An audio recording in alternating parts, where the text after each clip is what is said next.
Okay. All right.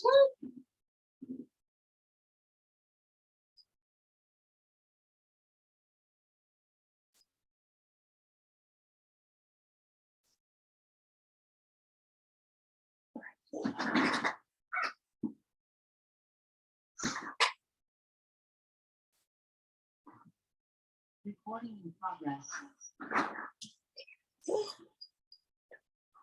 Horse.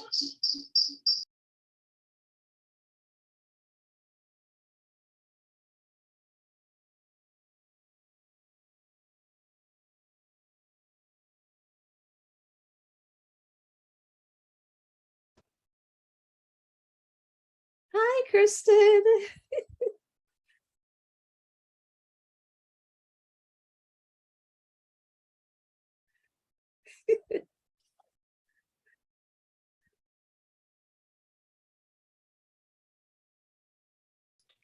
Now, can you hear me? Yes, now I can. Good. Good. How are I'm doing okay. I don't know.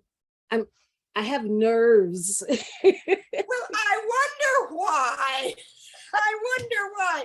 You know, the truth is, I do too, with much less reason. I always have nerves before these events, and particularly when they're virtual. So I'm patting you on the back and saying, I understand. Oh my goodness. Hi, Odutan, how are you? Oh my gosh. Yeah, I was just saying that, I'm feeling butterflies in my stomach. I can understand. You look lovely. You look wonderful, and I love your backdrop. Oh, thank you. A joyous backdrop. Yes, my backyard, and actually doesn't look like this today because it's all overcast here. Well, it's beautiful. Hello, Oluwatoyin. Hi, Professor. Nice to see you. Nice to meet you. It's a pleasure. Oh, The pleasure is mine. Wow. It does feel like Lagos a little bit. Yeah, sadly I'm in Lagos, but seeing your faces makes me feel like I'm in Lagos already. I know, it's a big day all around. Oh, exactly. Hey, Gloria.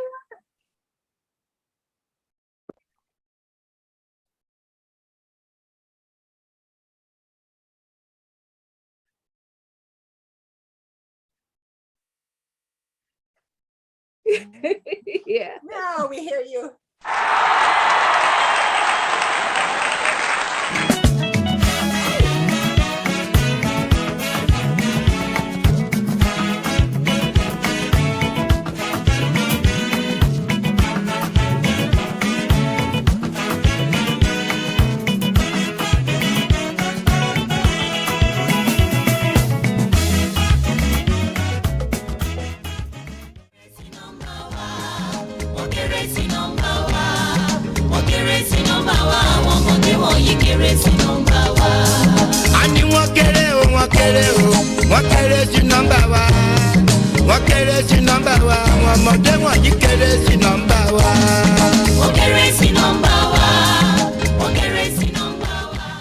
Not because I suffer fast, not because I pray and fast.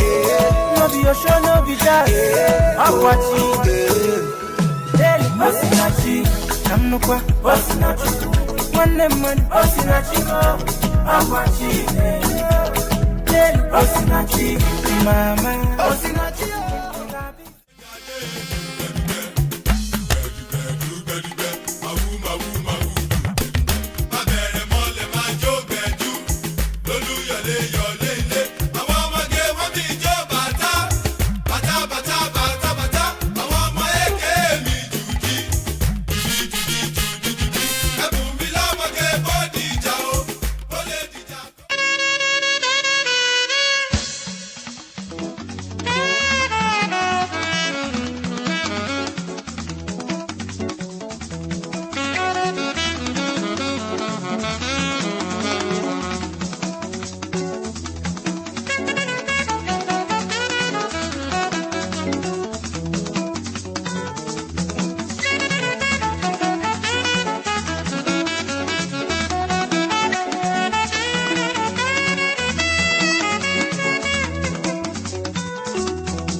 kéré sí nọ́mbà wa.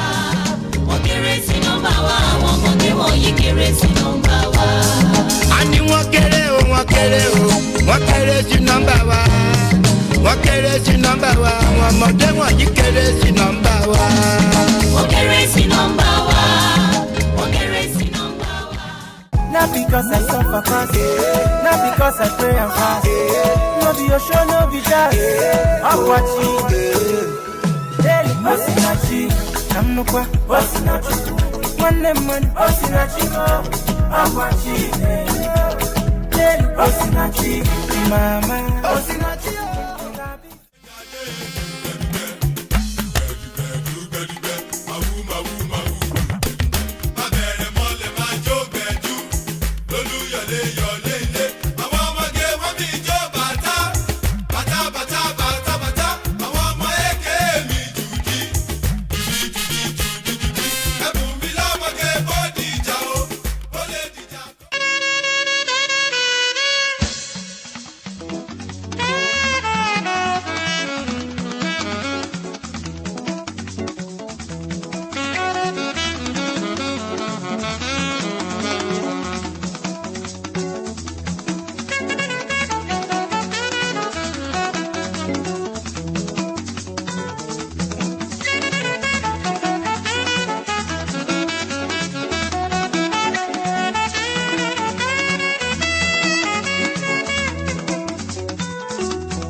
Okay, here we are.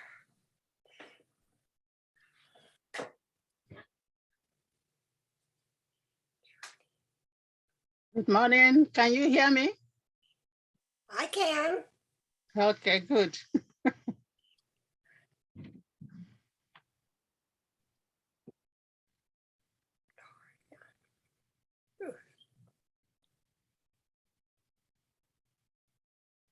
So nice to see you all. Ruth, I don't think I've ever met you.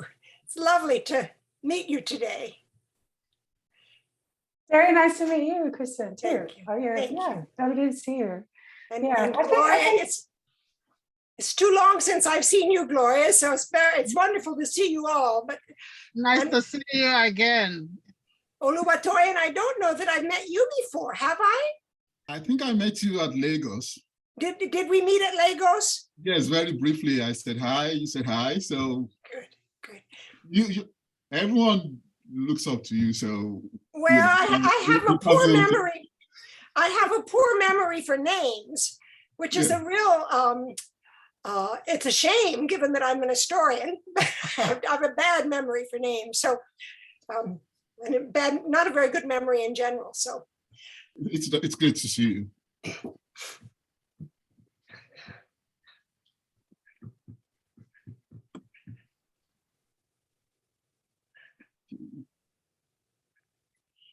let's see, Sandra's not here yet, I guess. I'm sure she'll join us. Well,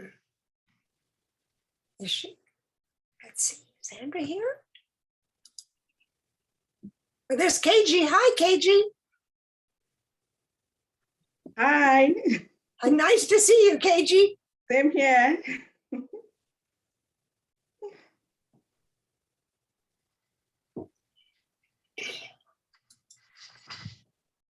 Oh.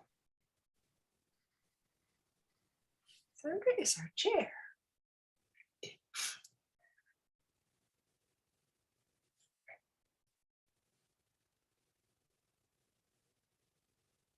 Has anyone had communication from Sandra Barnes, our chair?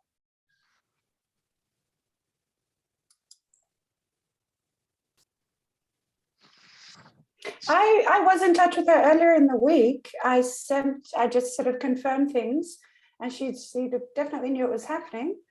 I hope she's not got the time zone mixed up or something.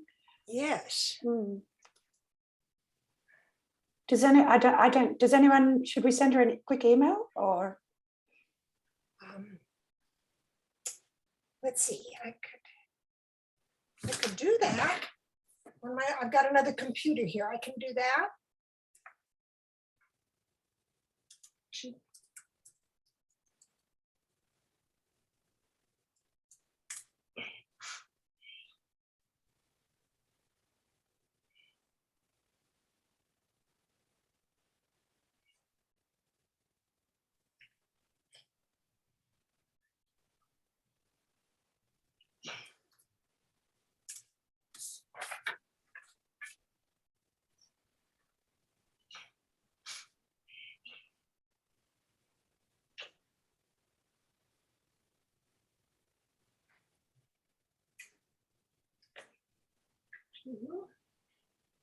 Yes.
I just sent her an email.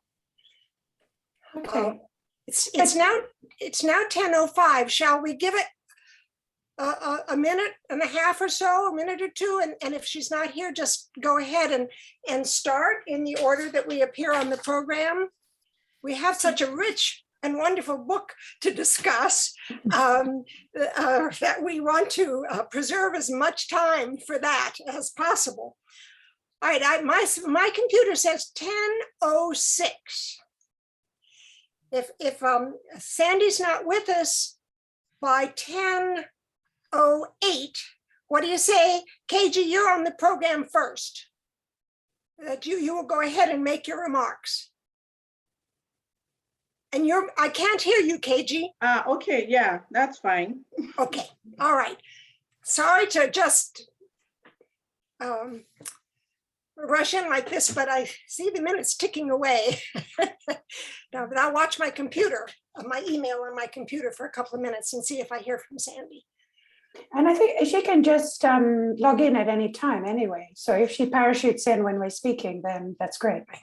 I hope so. I'm not real sophisticated about how these platforms work, but I assume so.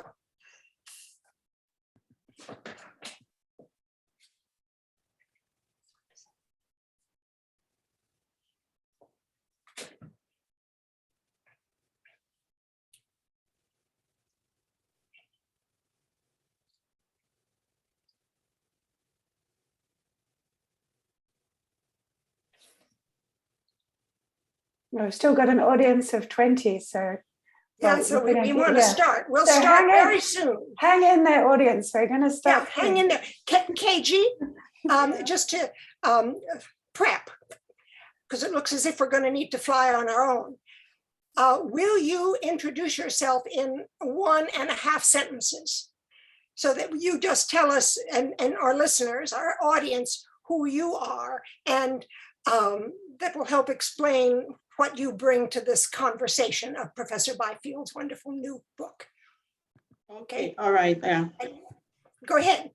Yeah, thank you. And good afternoon, everyone. And thanks for attending this panel. So my name is Moreni Keji Ashaju, and I'm a research fellow at the Department of African Studies and Anthropology at the University of Birmingham.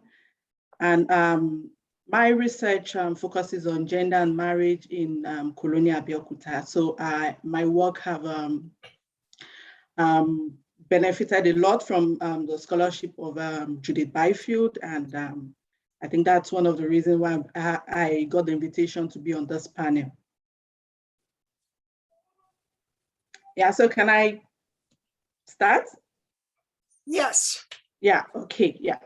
So when I was working towards my PhD at the University of Bayreuth in Germany, the works of Christine Mann, Oluwatoyin Odunton, and Judith Byfield was very instrumental to crafting my research and also my research questions, my arguments, and also planning my research activities. As a matter of fact, their books were Bibles for my research. From their works, I knew what records were available, what archive to consult. I also reached out to them whenever I was stuck or whenever I needed recommendations for research assistance in using the archives. Christine Mann was part of my dissertation committee, and the three of them have been very supportive, and I feel so honored to be on the same panel with great minds like them. And it is also a privilege for me to talk about Judith Byfield's book, and I thank the LSA for the invitation to this panel.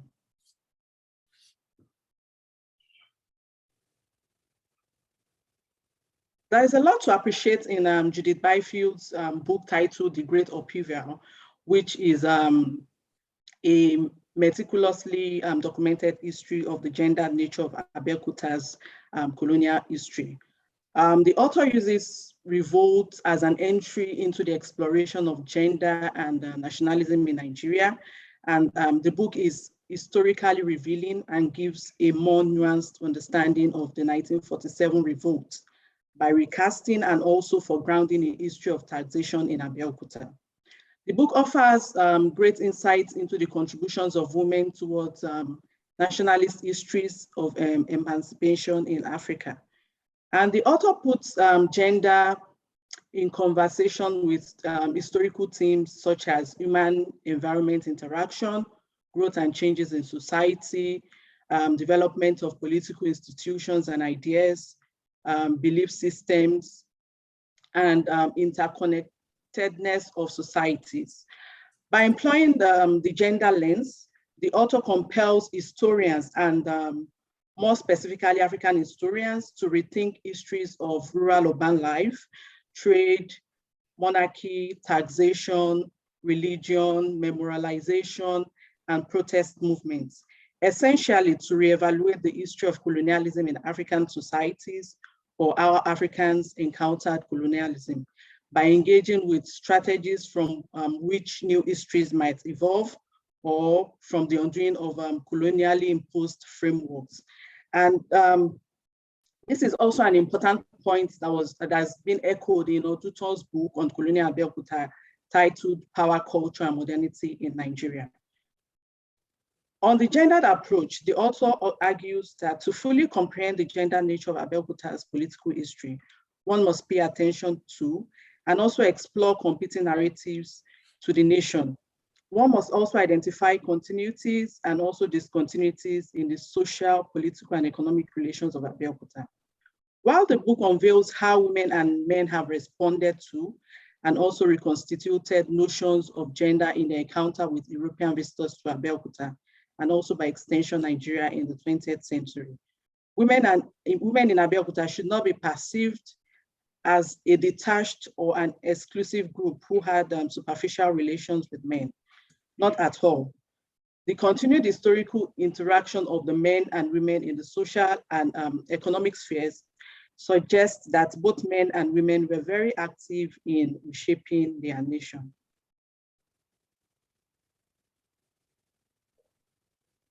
Little wonder then that the author takes a women-centered approach to the conceptualization of power relations and the impact women had on the politics of the nation, of nation building in Nigeria.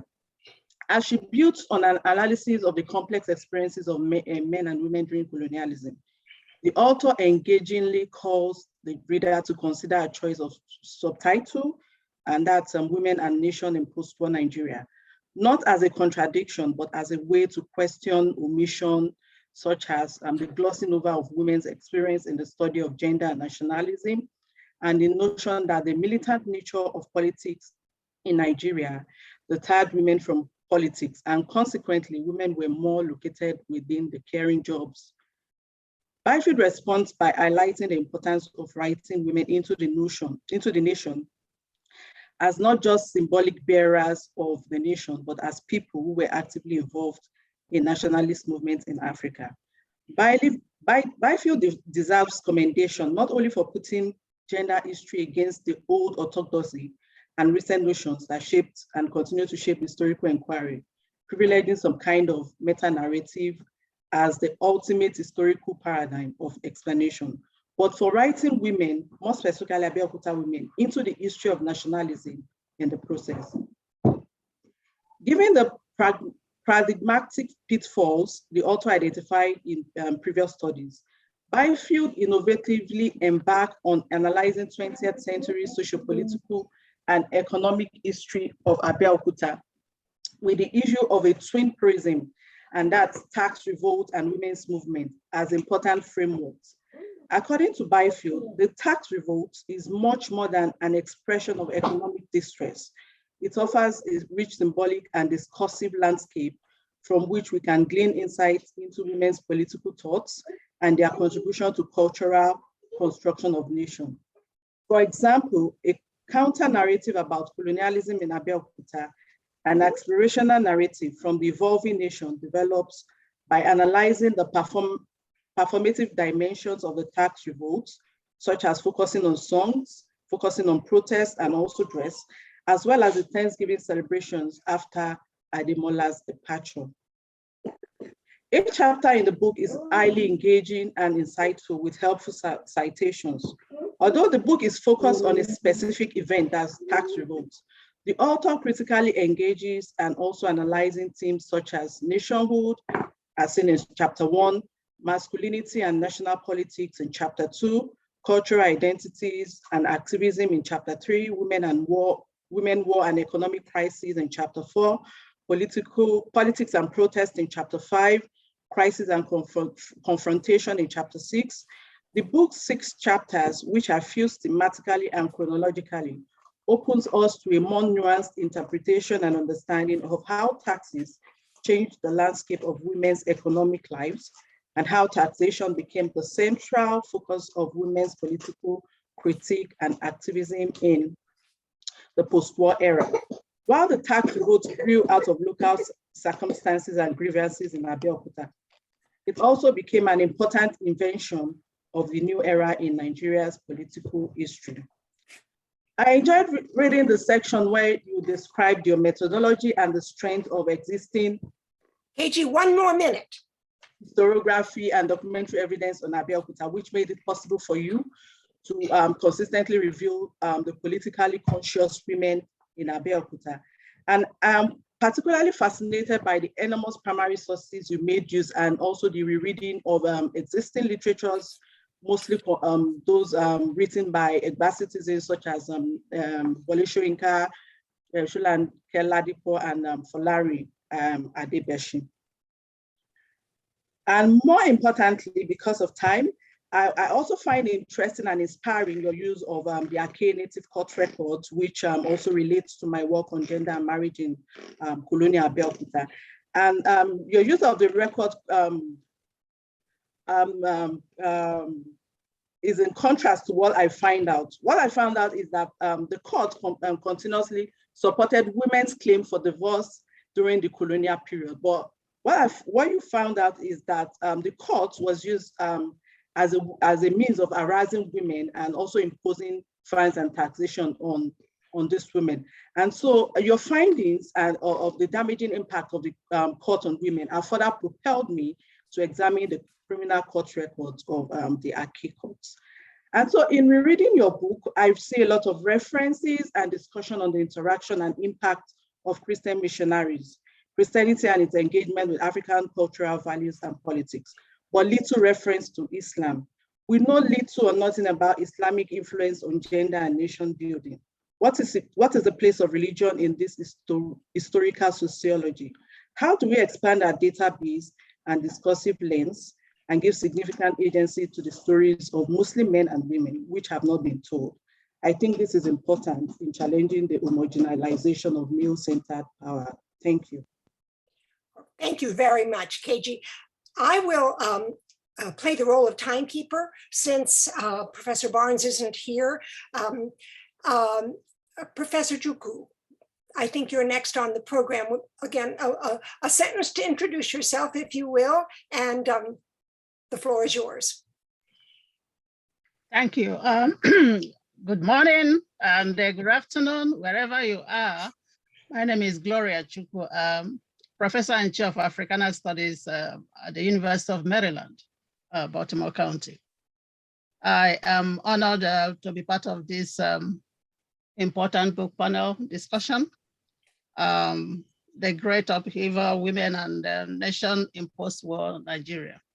There is no question that this is a major contribution to the scholarship on Nigerian nationalism, starting with the Abeokuta Foundation as a refugee camp, through its nationalism and nationhood and its demise in 1914, and also the centenary anniversary celebration in 1930, and of course, that showcased multiple modes of history telling and history making, and the construction of and legitimization of male political dominance as women remained marginalized.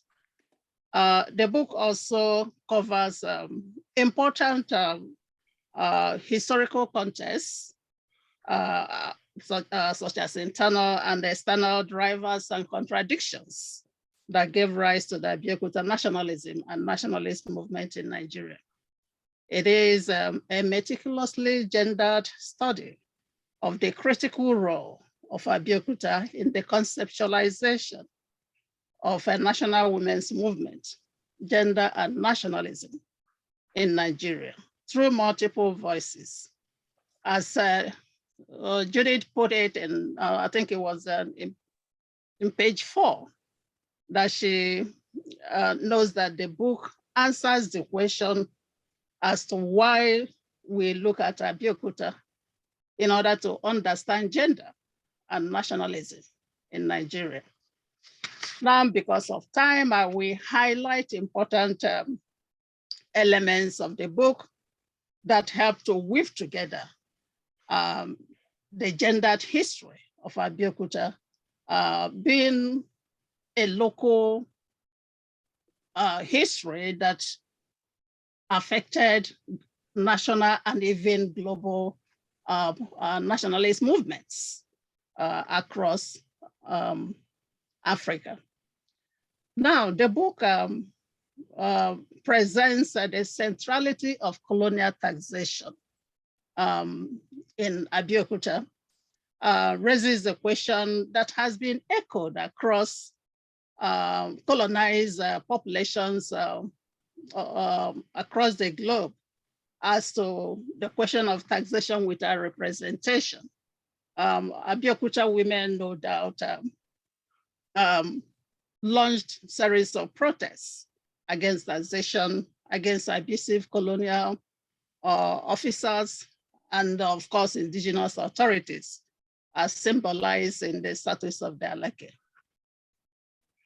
Now, the book also emphasizes the importance of colonial conditions, such as forced labor, native courts and excessive court fines, sanitation fines against women, and rural-urban tensions due to uneven development, and also excessive exploitation of the rural population. I would have loved to see more on the social impact of forced labor on Yoruba family structure or family system, especially when men were expected to spend extensive time outside their homes. But I did see that in the book. No doubt the economic impact was elaborately presented in the book. Also, other global forces, such as the Great Depression, World War II, and their devastating impact on the Abeokuta population and women in particular, is also demonstrated effectively and authoritatively in the book through multiple sources, which is commendable. The emergence of the Abeokuta Women's Union, and of course, the series of protests and the different forms of political engagements that members participated in is also demonstrated and illustrated in the book. And how this local movement that started in Abeokuta metamorphosed into a national women's movement in Nigeria that led to the foundation of the National Women's Federation of Nigerian Women's Societies in 1953. Some of the things that were also emphasized were the importance of diverse membership of the Abeokuta Women's Union from different religious backgrounds and economic backgrounds, and also the importance of leadership, the symbolism of Madam Tinubu, and how reference to her motivated or served as a motivation for women that launched and organized the protests that led to the abdication of the LSA. I would have loved to see more of women leaders, profiles of women leaders in the AWU. I saw, of course, everybody who has done familiar with Nigerian political history must be familiar with Fumiloya and some Kuti, but in a book of this nature, one expects to see more profiles of women leaders, and not just a few that would have added to the contribution or the key or major contribution of the book. Now, the book also emphasized the diverse instruments of protest that Abeokuta women deployed. Songs, protest demonstrations, petitions, letter writings, and sit-ins, and so forth.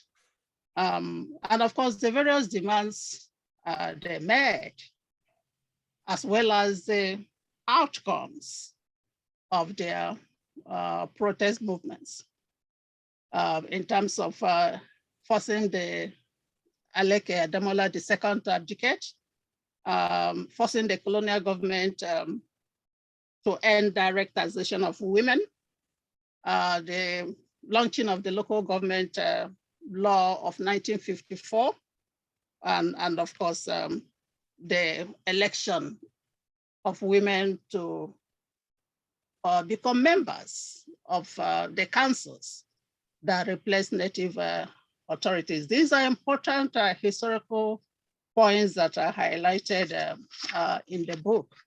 Excuse me, but one more minute, please. I have a few questions that I want to quickly summarize. First, the book talks about tax revolt, but of course, reading through the book, there are several tax revolts. And I thought that is somehow confusing. And why the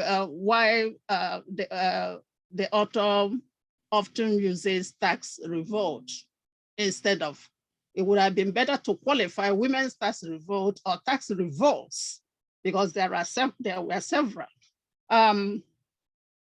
The reference to 17-year-old Saha of Abyssinian as a result of the Italian invasion of Ethiopia, in as much as I recognize the importance of the Italian invasion of Ethiopia and how that led to the emergence or rise and proliferation of nationalist movements in Africa.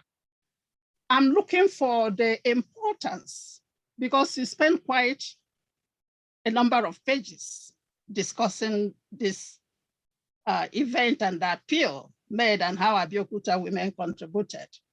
One other question I have is, what can we learn from the experiences of political engagements of women, say in Northern Nigeria? You made reference to women members or women associated with the Northern Elements Progressive Union, because Amini Kano, the founder, supported women's education. Did the experience of these women differ from the rest of the Muslim women who were not affiliated with this political party? What about the lessons that we can learn from women who were members of NCNC or Action Group, that some of them served in the executive committee of these political parties? How did their experiences differ from the Northern women? And of course, the first speaker has emphasized the importance of Islam, which is not well treated in the book. And finally, because time, one thing can learn from the experiences of women like Funmilayo Lansome-Kuti, who founded the Commoners People's Party, and Aduni Oluwole, who founded the Nigerian Commoners Liberal Party. What can we learn from their experiences as political party founders, and also individual experiences as they engage in politics? As you rightly pointed, that women's political engagement came in various forms. This is no doubt a very important book, and I commend you and thank you for your contribution. Thank you, Professor Juku. Ruth, will you serve as my timekeeper and raise your hand at the 7-minute mark? Okay, it's 15:31 where I am now. All right. 3:30 p.m. I want to thank the Lagos Studies Association for the opportunity to participate in today's discussion of Professor Judith Byfield's important new book, The Great Upheaval, Women and Nation in Post-War Nigeria. The text is a tremendous accomplishment. It significantly advances knowledge not only about Nigerian history, but also about African history, women's history, and the history of nationalist movements within the British Empire and globally. The book's subject, the Abeokuta women's movement, is not unknown, thanks to Wole Soyinka's wonderful memoir, Ake, and Cheryl Johnson Odom and Nina Mba's impressive biography of one of its leaders, Mrs. Funmilayo Ransome-Kuti. However, Professor Byfield's text broadens and deepens understanding of Abeokuta's transformative women's political movement by situating it in the longer and wider histories of Yoruba political culture, British imperial policies, and anti-colonial protests across Africa, the African diaspora, and to a lesser extent, Asia. The book demonstrates how the evolving British system of indirect rule and native administration in Nigeria excluded Yoruba women from positions of political authority and effectively silenced their voices excuse me, in political life. Early opposition movements of different kinds, led by both traditional rulers, excuse me, and mission-educated men, reproduced these exclusions and erased women and their concerns from the men's challenges to colonial rule. The Abeokuta women's movement was remarkable in forging a sustained grassroots protest against colonialism, whether enacted by male British or Yoruba officials, that crossed lines of education, class, religion, and to a degree, subethnic identity. Its success thrust its leaders and members into the forefront of the national struggle in Nigeria in the 1940s and 50s. In the process, the movement redefined nationalist mobilization and discourse in ways that made women and their concerns central to what Professor Byfield calls the Great Upheaval. The book does a superb job explaining how and why the convergence of multiple forces in Europe and Nigeria, military, economic, fiscal, and political, pushed Abeokuta's women to act. It demonstrates how they drew on older traditions of Yoruba female leadership and militancy for inspiration and courage as they faced British intransigence and bullets. The story is inspiring. Moreover, as Professor Field claims, revises the standard narrative of Nigerian, African, and other nationalist movements to bring women to the center of the action. The book stands as a challenge to other scholars to revisit familiar archives and read the documents again with new questions and concerns in mind, as well as to uncover new bodies of sources, oral and written, that enable us to write women into colonial and post-colonial mobilization more broadly. The Great Upheaval demonstrates Professor Byfield's gift for distilling key historical questions and clearly explaining their significance. I deeply admire the clarity with which Professor Byfield thinks and writes. Her text is empirically rich and analytically complex. It's also a joy to read because the writing is clear, lucid, and evocative. The book demonstrates, moreover, that the author commands an interdisciplinary toolkit needed to collect and analyze the diverse kinds of evidence, historical, discursive, cultural, and economic, with which she writes. I learned much from chapter 2, which examines significant concentration in the 30s and the canonical historical and legal text commissioned as part of it. I've used some of those texts in my own research. By situating their production in a particular place and political moment, Professor Byfield has taught me much that I did not previously understand about them. I further deeply appreciate Professor Byfield's later discussion of how Britain's post-war fiscal policy African colonies to the metropole to address the nation's post-war economic crisis and thereby deepened the impoverishment of Abeokuta's women. Here, Professor Byfield exposes the nuts and bolts of how Europe underdeveloped Africa in a critical period during the 20th century. The very different types of research and analysis required in these two parts of the text demonstrate Professor Byfield's impressive range as a scholar. Furthermore, she does a wonderful job showing how developments in spaces of different scale, local, regional, imperial, diasporic, influenced one another. She brings this knowledge to bear when reconstructing the gendered intellectual and political networks of Black activists across the British Empire. In sum, Professor Byfield's monograph is important and outstanding.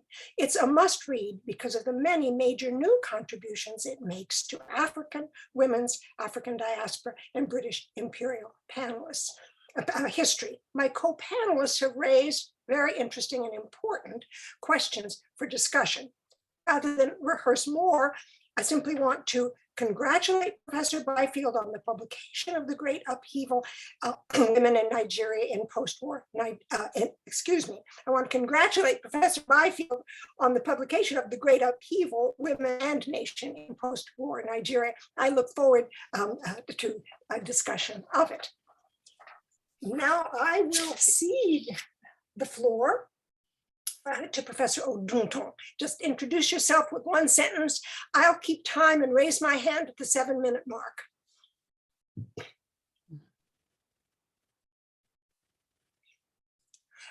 Professor Odunton, you need to unmute yourself. Okay, so thank you. My name is Odunton. I am with Towson University in Maryland. Okay, so I will thank LSA as well for inviting me to this panel.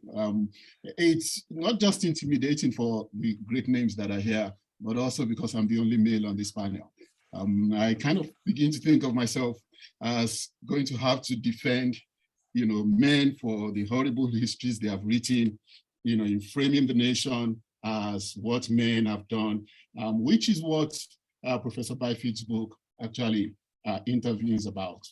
From my reading, I see 3 very important interventions to the history of Africa in the Great Upheaval. The first one, I think, is that it helps us revive West African history, okay? Which, for those of us who study West Africa's political history, I've been pained that there's been a shift, okay? While we now concentrate on cultural history and histories of social thought, political history tended to have moved to South Africa and East Africa. This book does help us revive and demonstrate that West Africa still commands an important place in the history of the evolution of modern African states. I think the Great Upheaval does that very well.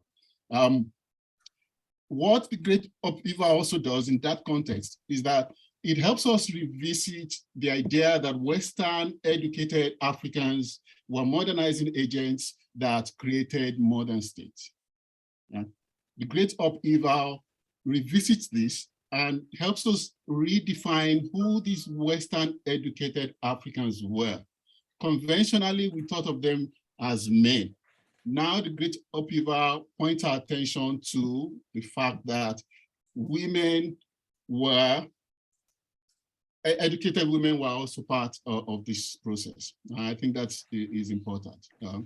For Byfield, nation building occurs in the everyday pursuit of individuals. So in that sense, I see this book transcending gender to see how people, whether they were men or women, were organizing to frame society in groups, and they were all deploying narratives of nationhood. So we find lots of narratives of what the nation means to different kinds of people in this book. And they all had agendas of what the future should be as well. So the imaginations of the future is not just what elites do. It's not just what political elites do. I think that's a great intervention in this book. Byfield demonstrates that it's all people that imagine the future. It's all people that need to frame society into the best ways conducive for their life. And the women of Abeokuta definitely do this. The Great Upheaval demonstrates that women dominate that every day. That process of nation building, okay, that women actually dominate it. Unfortunately, that is a space outside of the gaze of imperial, colonial power and chiefly power. Okay? And it is also the gaze of conventional historians, most of us here, who've tended to look through the archives for how men organize society, build society and stuff like that. The Great Upheaval argues that if nation building occurs in the everyday, in what used to appear as mundane, that women were central to this. Because the Great Upheaval argues that nation building is actually women's issues. Okay? The nation does not evolve from the careful crafting and the conferences and the political parties. It occurs in the definition of what is possible. In this environment in which people organized in groups, okay, project ideas about what they think their society should be and use historical narratives to justify what that future should be. So the first intervention, I think, is that. The second intervention is that the book demonstrates that we need to think of gender, of nation building in an interdisciplinary way, okay, and see actors in various genders as they use historical narratives to try to frame their society. A much constructs to the notion that the nation modern state in Africa was one created by men. The book argues that women were active agents and they were not subordinate ones. And I think this is a very important intervention to studies of women in Africa. Studies of women tend to think of including women in male agendas, that women also joined in the Tano movement in Tanzania, that women were also participants in the NCNC, that women were members in NEPU, just like Professor Chukwu said. Okay, but Byfield in this book demonstrates that it's not that women were subordinate participants, but that if we redefine the history of nation building in the way it should be, okay, that women were actually at the front of it. Like if we see nation building in the mundane, in the everyday, because everyday issues, she argues, were women issues. Okay, so she focuses particularly on the tax revolt, okay, as an anti-colonial resistance, as a rebellion against colonial rule, and as rebellion against chiefly patriarchy. But the Great Upheaval rejects the idea that this was, did you say? Okay.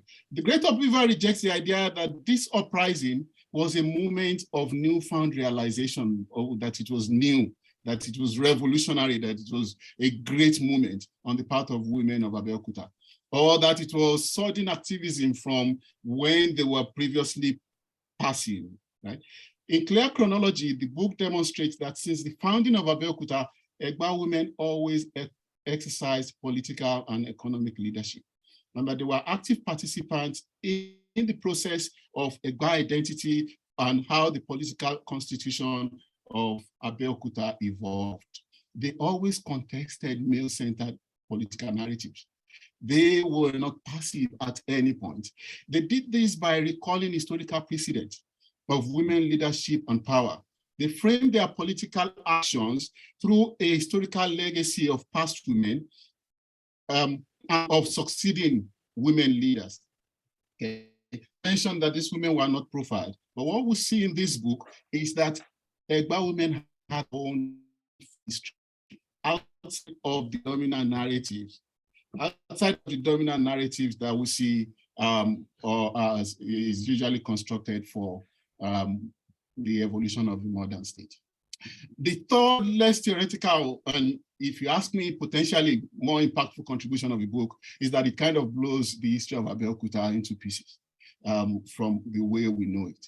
You know, as one of the earliest centers of modern cultural integration, its role in the making of modern Africa is well explored. Byfield's place in the genealogy of this historiography is already well secured, but I think that a challenge to the convention of how Abeokuta was created, okay, and how the modern nation evolved will probably be our most important contribution. For Byfield, the Alake comes across differently. In the British records, in the conventional writing, Alake is seen in the British records and among Lagos Westerners, at least, as a modernizing king. He's a great king. He's someone to be celebrated. All right. I've read books where framed as an analyst, the great king and stuff like that. He comes across in this book as corrupt and weak. Okay. Colonial officials come across as lacking in power, lacking in ideas. It breaks down colonial rule from what you think of organized order and stuff like that. It says no one knows what they were doing in this case. So, but women were always organized. Okay, they always define the limits of what men can do. So if we need to define what the history of the modern African state is, Byfield argues, you know, it comes, we need to see women at the center of it, not just as participants. Okay. Now I'll wrap with this. This is the danger of having to defend men. in this kind of a really powerful panel. It is that we in discussions of women in history, and I think the Great Upheaval does this as well. It kind of collectivizes women, you know. And I call it catfight, or if you may, it kind of makes us people wonder. I wonder that women don't fight among themselves in this, you know, except to the extent that, you know, those who disagree with the dominant women's agenda become, you know, reactionaries or people who have been bribed and stuff, or are pursuing other interests. So that's probably what I think it's the invitation this book makes to female history. Thank you so much.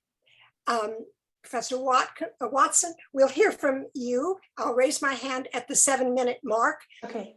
Then we'll have a response from Professor Byfield, and we want to be sure to save 12 to 15 minutes at the end for a discussion with the audience.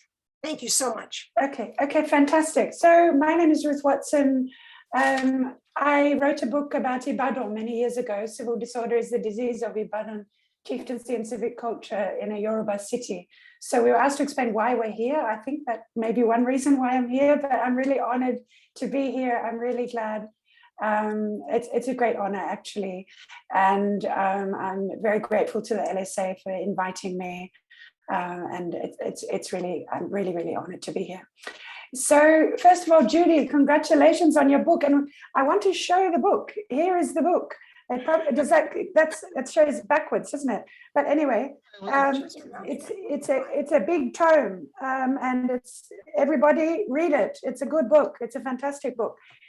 It's as we've heard. I mean, I hope I don't repeat too much of what everyone else has said. It's really richly documented, and it's as we've just heard. It's sort of two things to my mind. It's a really exciting new history of Abeokuta from the bottom up.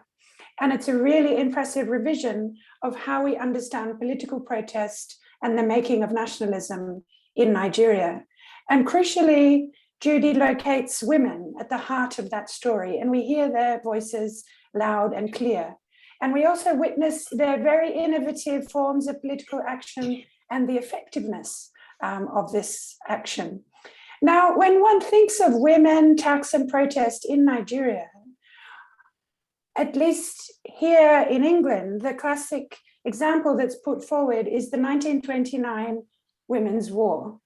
And I think, of course, that event is very important in Nigerian history. But I think what's fantastic about Judy's book and so important is that for me, it starts to decenter some of the narratives about that tax protest and give us an alternative account and an alternative way of seeing how women mobilize around issues of tax and moving towards nationalist thought. So it constructs a narrative that's both similar and different to those stories about the Women's War. And I think from that, our understanding of Nigerian colonial history is greatly enhanced. And an aspect of the book that really impressed me, Judy, was your attention to historical complexity and detail. And this has been mentioned by other commentators. At any one time, you're juggling multiple threads and multiple discourses, and you don't seek to flatten that complexity.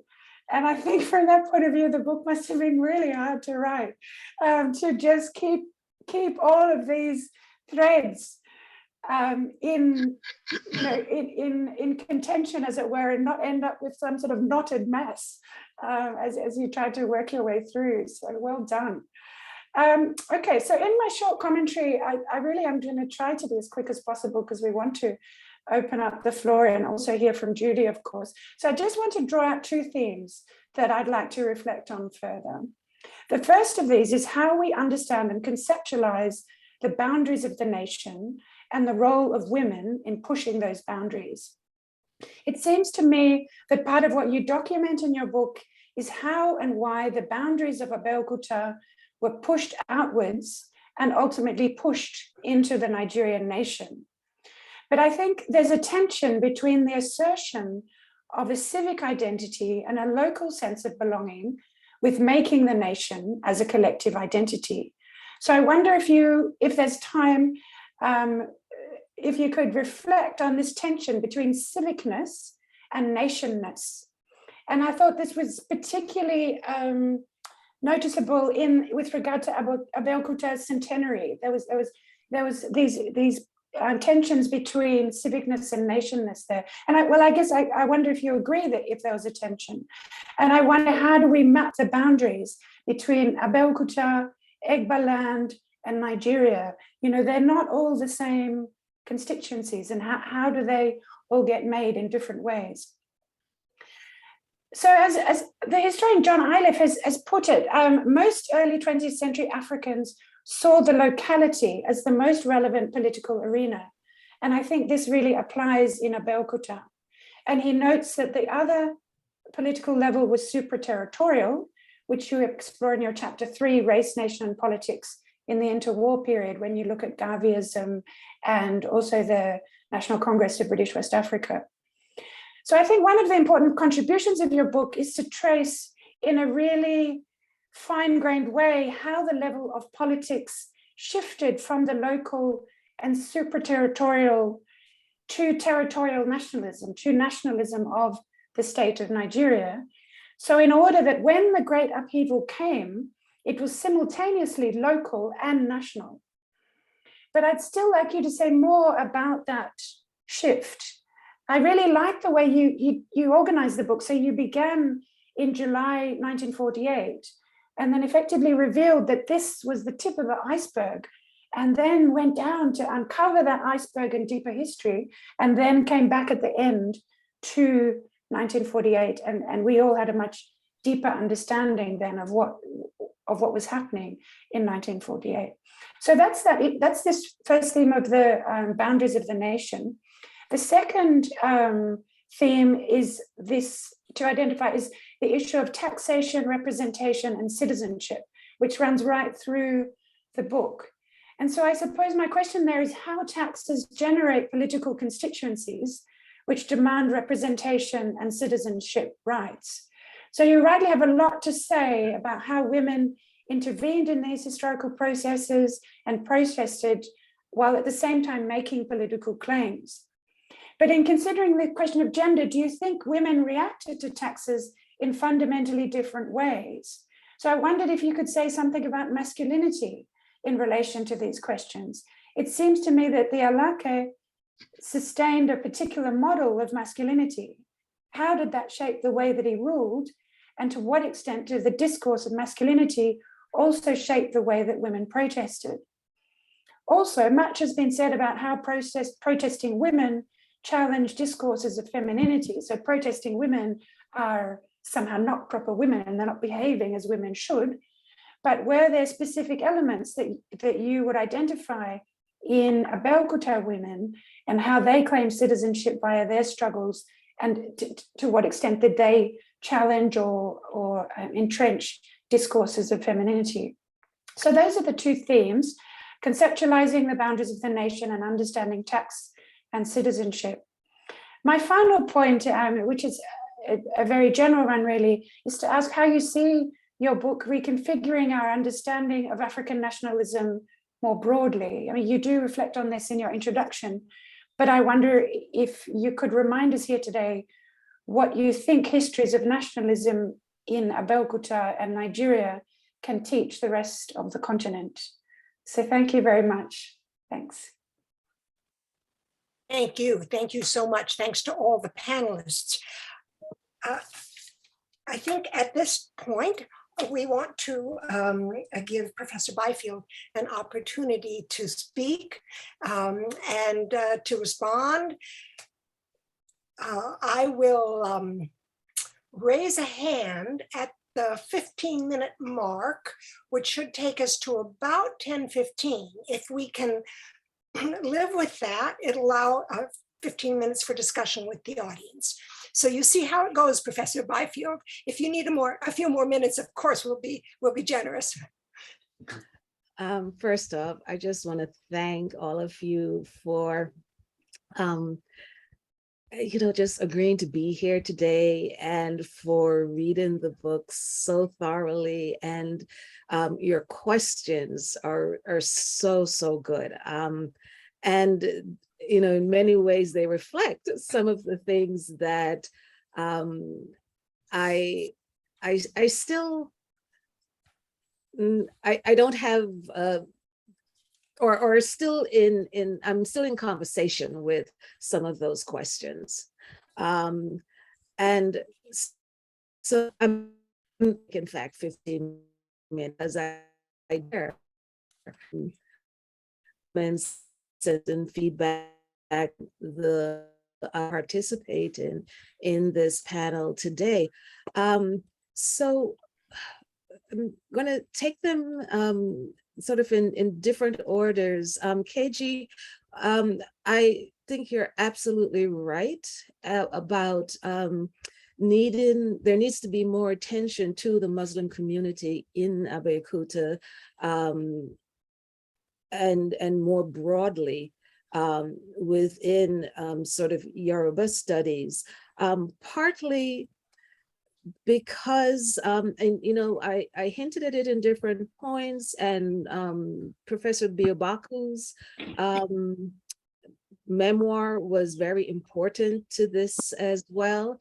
But it really did underscore for me the fact that I'm sure there's information there that just hasn't as yet been really explored. And in some instances, it may be that there has to be a lot more information gathering that needs to happen. In fact, I had a conversation with Tunde precisely about this question, and that we have to encourage graduate students to do more around the history of the Muslim community in Abeokuta, but again, that it's an old community. It's been there certainly, from the probably predating the move to the location, but we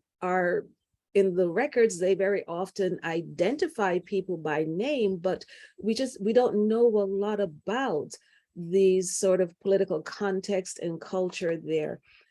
This actually, I did become aware of this issue actually in the Bluest Hands, and partly because so many of the dyers at the time that people were still just collecting and documenting information about the dyeing industry, they noted that many of the women were in fact Muslim.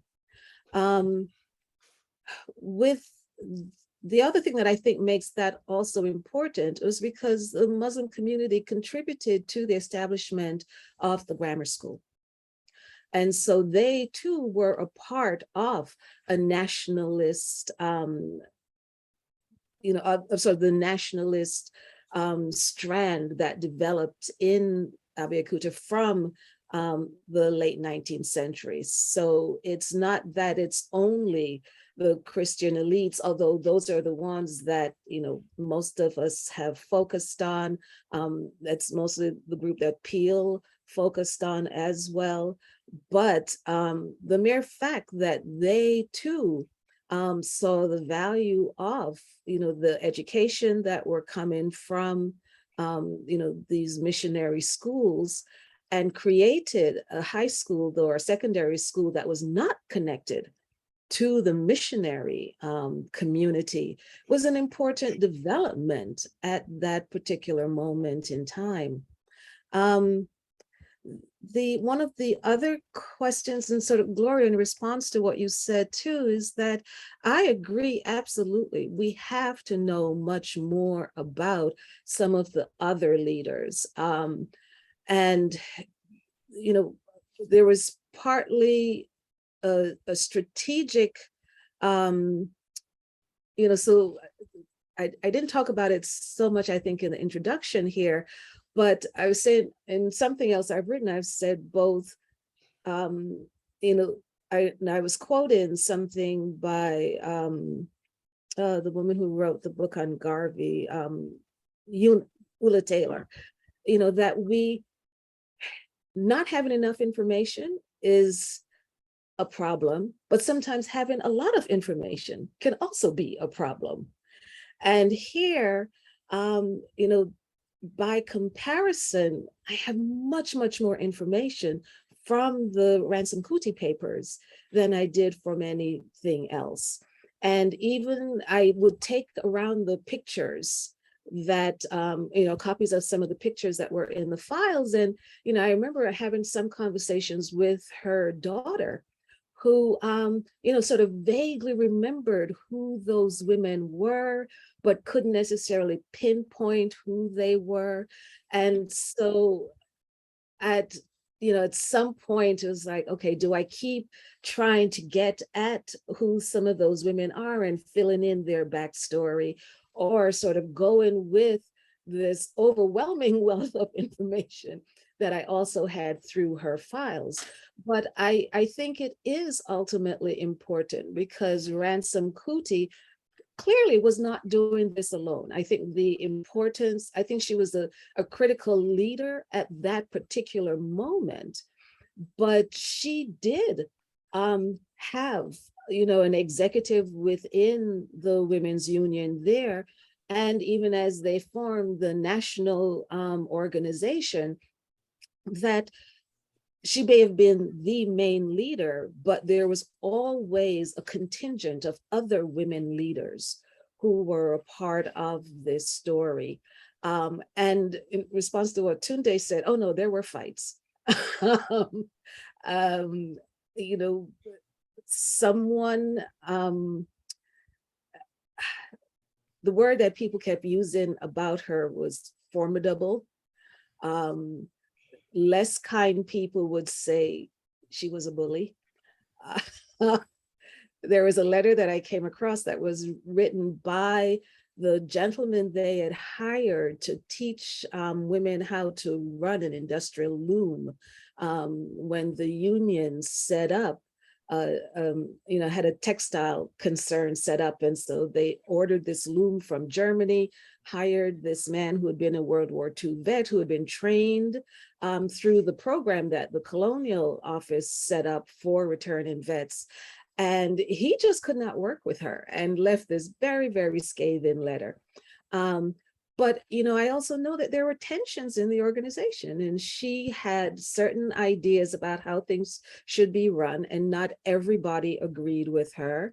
And I think some people who disagreed with her sort of move aside and stepped out of the organization. Nonetheless, her appeal to a wide cross-section of women was also still evident.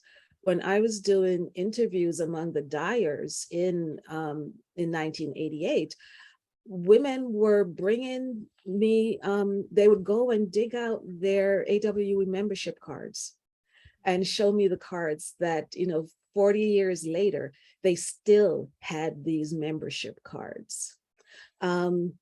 So at the same time, I think it's important too, this is a part of the story that has still yet to be told. And it would give us more genealogies of women political leaders in Abeokuta. It's also important that we not only focus on the women who are at the leadership levels. And so at the same time that we need to have similar type of stories told about the women who were in NAPU or in NCNC, we also have to understand, again, to the divisions among those women in NCNC. This break between ECPO and Ransom Kuti is a really significant break that hasn't been explored fully yet, because they went in very different political, they made very different political decisions about how they were going to be a part of a larger nationalist framework. So ECPO committed herself to the party when Ransom Kuti refused to do exactly that.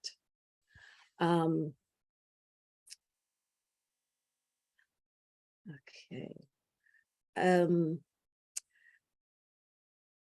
Kristen, I think one of the things I really appreciate about what you said about the chapter on World War II, in writing this, I had never before thought about the importance of the colonies to the rebuilding of Britain after the Second World War. And once I started, and this is, so for people who've paid attention, all of this book was my original dissertation topic. At the time I was in Nigeria gathering information for this in 1988, I realized I needed much more research to be able to do justice to this topic. And so everything that I've published since has been what started off in life as a chapter towards this book. So the World War II book was so that I could understand World War II and the local impact of the war. And it's once I got into that literature that then I fully came to appreciate that, Africa's role in the war or contribution to the war effort has to extend into the war rebuilding effort. And that's partly why taxation is still such an important part of that story. Which also brings me to the point that Ruth raised about taxation, representation, and citizenship. I think there is a tension across all of those things, but it changes at different moments. And so whereas in the 40s here, where these women are saying, if we're paying taxes, then we should have representation. The equation shifted by the time the nationalist movement is emerging. And this is one of the things that they picked up on very clearly. And some of this actually got played out in the newspapers. So, these men who were arguing that women, if you don't pay taxes, well, then you basically should sit down and shut up. And so they had to find sort of a new way to engage that debate and basically insist that citizenship supersedes taxation, that there is a right to citizenship regardless of your economic capacity to contribute to the revenue of the state. And so I think, and it could certainly change again. So I think it's a relationship that is also contingent to the specific political moment. So I just want to thank you all, though, for all of these really generative ideas here. And I'm going to stop there so that we can have more time for conversation. Thank you very, very much, Professor Byfield. Wonderful, wonderful and thought-provoking, conversation-provoking responses. I didn't expect to be chair today, so I didn't really expect to be acting in this capacity. But I want to ask those in the audience, if you'd like to raise a question, maybe the best thing to do would be to put it in the chat. I have my chat box open. Others can open their chat boxes. And if you put your questions in the chat, I'll be happy to recognize you if I can. If not, I can read your question and identify who it is that's asking the question. I'm very pleased that we'll have a little bit more than 15 minutes for a discussion with the audience. Is there someone in the audience? We still have an audience of more than 20 who would like to ask a question. Don't be shy. Nice, Sandra. Okay, some people have put their questions in Q&A. All right. We have a question from Professor Hakeem Tijani. Welcome today. Professor Byfield, kindly share with us your plan to fill the critical missing themes noted by Professor Chukwu and Dr. Astaju, or encouraging a prospective doctoral candidate to take it up. Professor Byfield has done some of that in her response already, but I'm going to give her the opportunity to speak directly to Professor Tijani's formulation of the question. So I was actually just saying before that, Sandra, I'm sorry about the mix-up, but I'm so glad you were able to be here with us still. My apologies, Professor Byfield, and to each and every one of you. I had a perfect storm of an emergency, and so I'm delighted to be with you. And those of you who I know, I admire and love your work, Judy. I couldn't admire your work more, and so I'm terribly disappointed, because I intended to sing everybody's praises and as a beginning, but I will leave that. And Kristen, you're doing a wonderful job. Thank you so much for taking over for me, and I suggest that you continue. Okay. So thank you so much for the question, Professor Tijani. So yes, I've actually had a conversation with Tunde before about the need for someone to pay attention to the Muslim community in Abeokuta. And he's been having conversations with students. And so there is at least one student out there who is identified, who is beginning to think about this as a possible topic. In terms of the other work that needs to be done, I am going to leave it to my colleagues and the upcoming graduate students to do that. I actually am working on a new project right now that, in a funny way, still builds out of this story. So the reason I got to know Mrs. Ransom Kuti's daughter was because I had a cousin through marriage. Her uncle was married to my great aunt. And when I was going to Nigeria in '88, they told her to look out for me. And so I used to go down to Lagos and spend weekends with her. And like me, she's from Jamaica. And so I spent a lot of time with West Indian women in Lagos. I almost said Kingston, but so she knew the Ransom Kuti family and was very good friends with Fran Kuti, who was Miss Ransom Kuti's daughter. And so Fran used to run this nightclub on Victoria Island, and I'm drawing a blank on the name right now. And my cousin used to take money at the door as people would come to the club, and Fela would play on Fridays and then leave and go back to the shrine. But he played jazz when he was at this club. And so part of that whole experience has actually led me now to the new book I'm working on, which is on West Indian women who married Nigerian men and settled in Nigeria. And so it's, again, in a way, putting Nigeria and the Caribbean into this larger discussion and conversation about the African diaspora, and looking at decolonization through the lens of these diasporic women who then moved to Nigeria.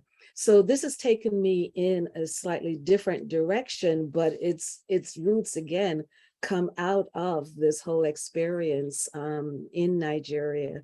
But I think I'm hoping that, and what I tried to do in the conclusion too, was to at least begin to lay out what I thought were some of those questions and roads that I thought people could follow. And, you know, I'm so glad that people like this book and think it makes all of these interventions, but there are more interventions to be made. by people who do, pay much more attention to sort of Nigerian political history, and particularly through the lens of gender. So in short, it will be your students maybe who follow up on this.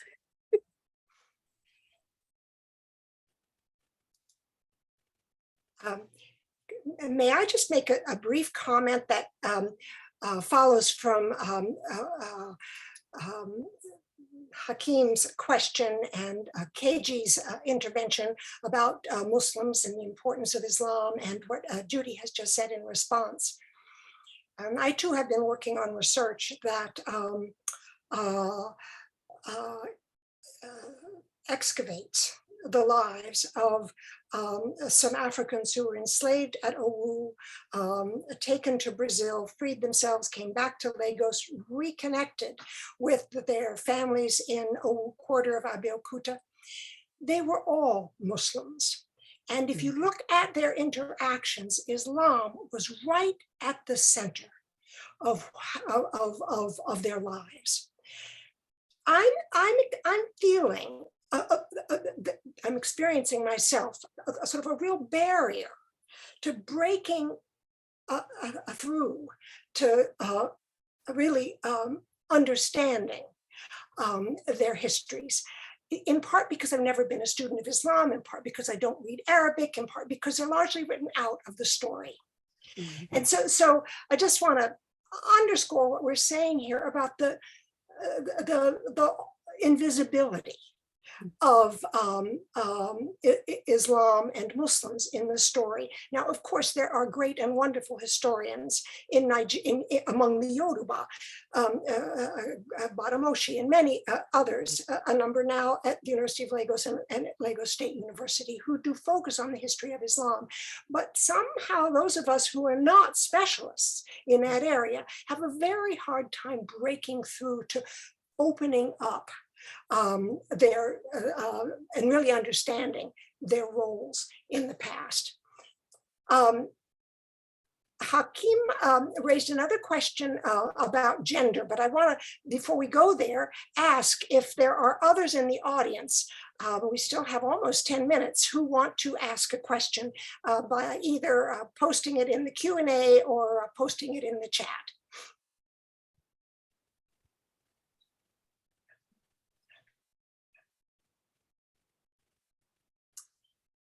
Any further or any new questions? Well, then let's look at Professor Tijani's question, because it picks up on one asked by Professor Oduto too, and that is, the question is, oops, chat is disabled by the host. Oh dear. The question just appeared from my view, but I did read enough of it to see that it focused on the relationship between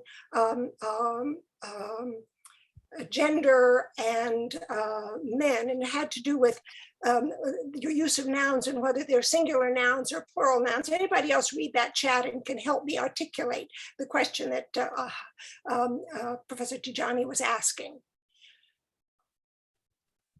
Oh, now Ruth Watson is now typing an answer. Great. Thank you, Ruth. I don't see your answer.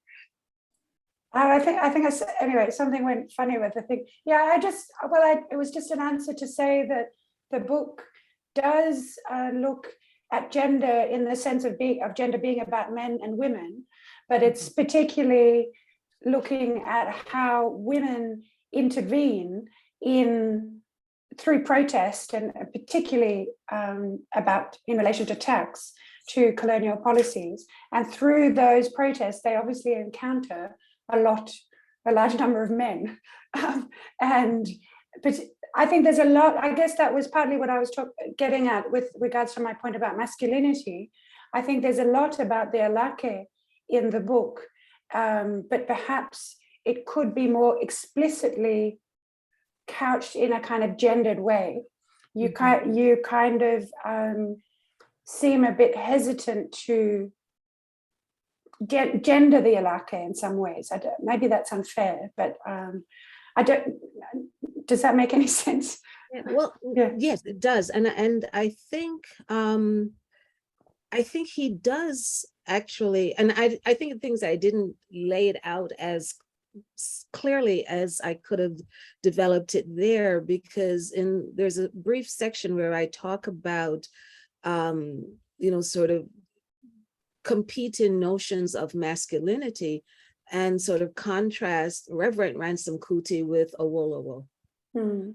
And both elite men here, but whereas Awolowo's, and this is in Ilse Nolte's book that I found so helpful in thinking about this, where his wife was very much in sort of the background in his political life. She certainly was involved in different activities, but there was a different way in which she was a public person from the way in which the Reverend and Mrs. Ransom Kuti were both public figures, and public figures at the same time.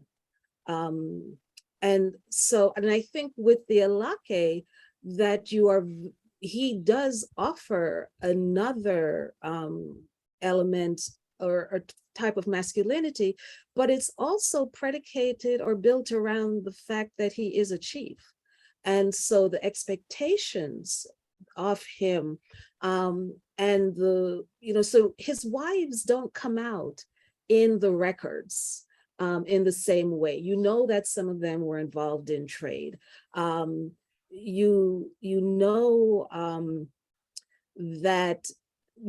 they were important political personages in some sense, but I think actually needs to be much more work on that family as well too, because they were such an important political family for such a long time as well. And since the son went on to being on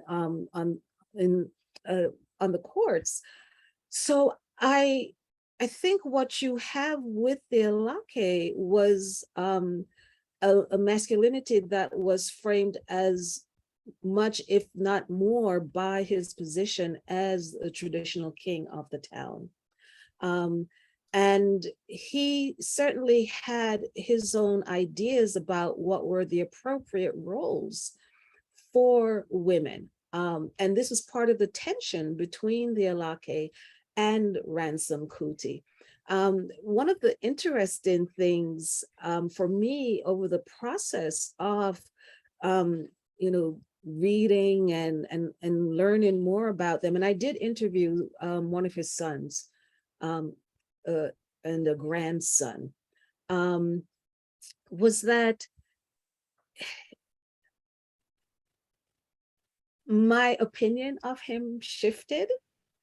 And so I think when I first started, he was this overbearing person who, did not respect the women. And to some extent, that's how I did cast him in The Bluest Hands, because, these dyers understood in a very profound way how the Depression was affecting their industry, and he was not looking, he would not hear them in a way. But I also did come to appreciate the sort of vice he was in as also an agent of the imperial state. But so whereas the women, on one hand would say, you can do this, and the colonial government would, redirect the women to him and say, well, if you have a problem with taxation, you have to talk to the Alake, knowing full and well that he couldn't do beyond what they, in a sense, would allow him to do.